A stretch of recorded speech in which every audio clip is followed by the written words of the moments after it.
पिछले 26 सालों में जो निफ्टी 50 ने रिटर्न दिया है कंपाउंडेड, वो दिया है लगभग 14% का। 13.65 एग्जैक्ट शायद बनता है, एग्जैक्ट तो नहीं, मतलब थोड़ा बहुत इधर उधर हो सकता है, लगभग 14 मान सकते हैं।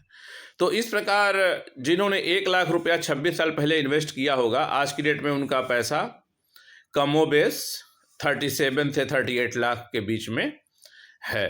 अब ये तो पैसिव इन्वेस्टमेंट की बात हो गई, लेकिन जिन्होंने एक्टिव इन्वेस्टमेंट की होगी म्यूचुअल फंड में या थोड़ा अपना दिमाग लगा के कहीं किया होगा, वो इससे अधिक रिटर्न जनरेट कर पाए होंगे।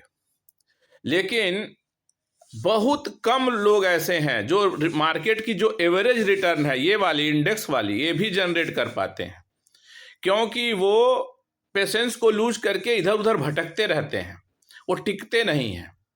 तो सिंपल अगर हम एक काम करें तो हम अपनी रिटर्न को बहुत अच्छा बढ़ा सकते हैं। जो मार्केट की एवरेज रिटर्न है उसको बीट कर सकते हैं और 15 के जगह पे 17-18% की रिटर्न भी लॉन्ग टर्म में 10 से 15 साल में जनरेट कर सकते हैं। तो वो कैसे होगा, वो मैं आपको एक बारी दिखाता हूं कि उसका क्या तरीका हो सकता है।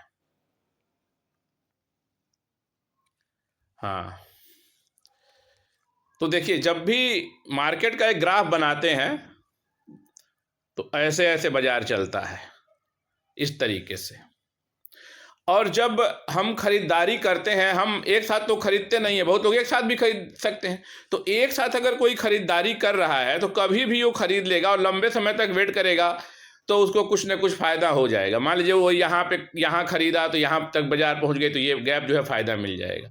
लेकिन जो लोग रेगुलर खरीदारी कर रहे हैं, उनकी खरीदारी कहीं ऐसे मिड में कहीं हो जाती है, क्यों धीरे धीरे करके वो खरीदते रहते हैं। ये भी एक अच्छा तरीका है। SIP वगैरह करने वाले लोग या बीच बीच में जो लोग बिना मार्केट देखे हुए चलते रहते हैं, वो इस तरीके से खरीदारी करते हैं। लेकिन अगर जब जब मार्केट डिप ले रहा है तब तब हम लोग खरीदारी करने की कोशिश करें, तो ये ज़रूरी तो नहीं है कि हम मार्केट एकदम बॉटम पे खरीद पाएंगे, लेकिन हम कहीं यहाँ पे बीच में यहाँ तक हम पहुँच सकते हैं, खरीदारी कर सकते हैं।